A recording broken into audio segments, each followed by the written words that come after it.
orphan girl the Cuthberts adopted?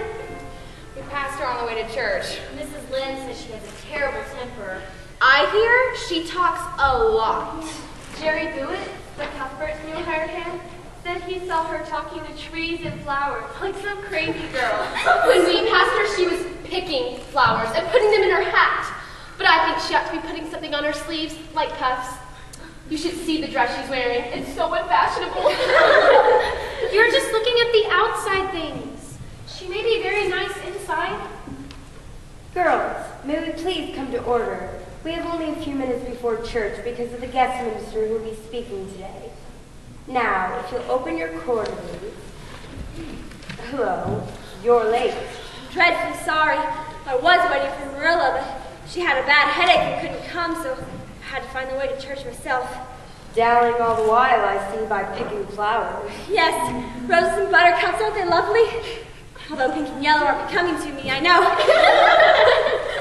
In the future, I suggest you pin your bouquets on your dress where they belong, like the other girls.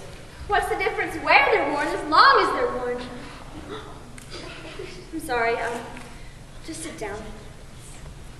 Now, as I was saying before we were interrupted, open your quarterlies to this Sunday's question page, but do not look at the answers. Yes, Miss Rogerson. Now I expect all of you, except for the new little orphan girl, of course, to know all the answers. Yes, Miss Rogerson. On which day did God create the fish and the fowls? Yes. On the 5th day, God created the fish and the fowls.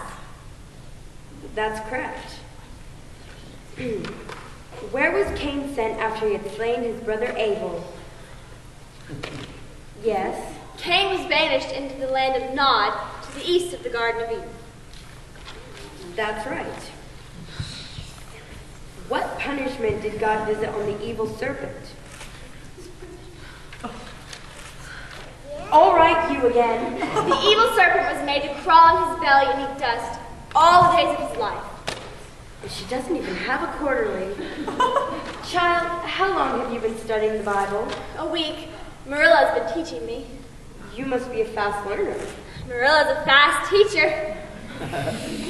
The girls in this class are encouraged to memorize and recite scriptural passages. Do you know any? Only the Lord's Prayer, but I guess everybody can do that one. Oh, I can recite the dog in his master's grave. It isn't a truly religious piece, but it's sad and melancholy and might as well be. I don't think that would be appropriate. I understand, but I promise that by next week I'll have lots of scripture to recite. Probably the entire Old Testament.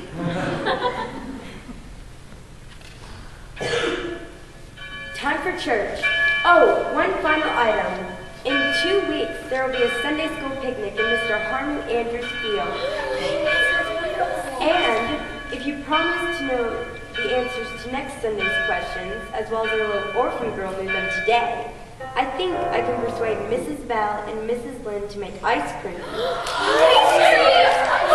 If you know the answers. Yes, Miss Rogerson. Now don't doubt it. Go immediately to your pews in church. I understand the guest minister is quite punctual.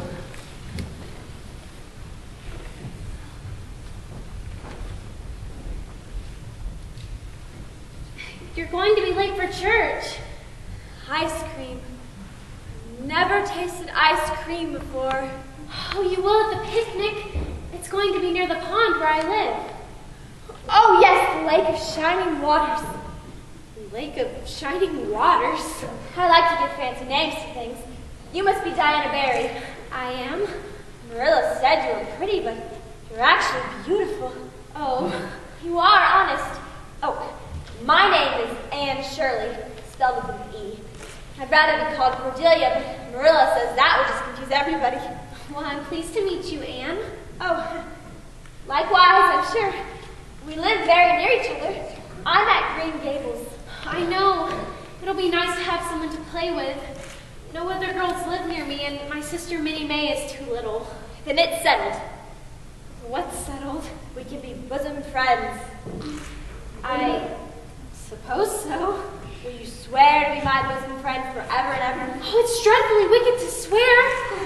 especially in a church. Oh, not my kind of swearing. It only means promising solemnly. Well, that's okay then. How do you do it? We join hands. Now I'll say the oath first. I solemnly swear to be faithful to my bosom friend Diana Barry for as long as the sun and moon shall endure. Now you repeat it and put my name in it.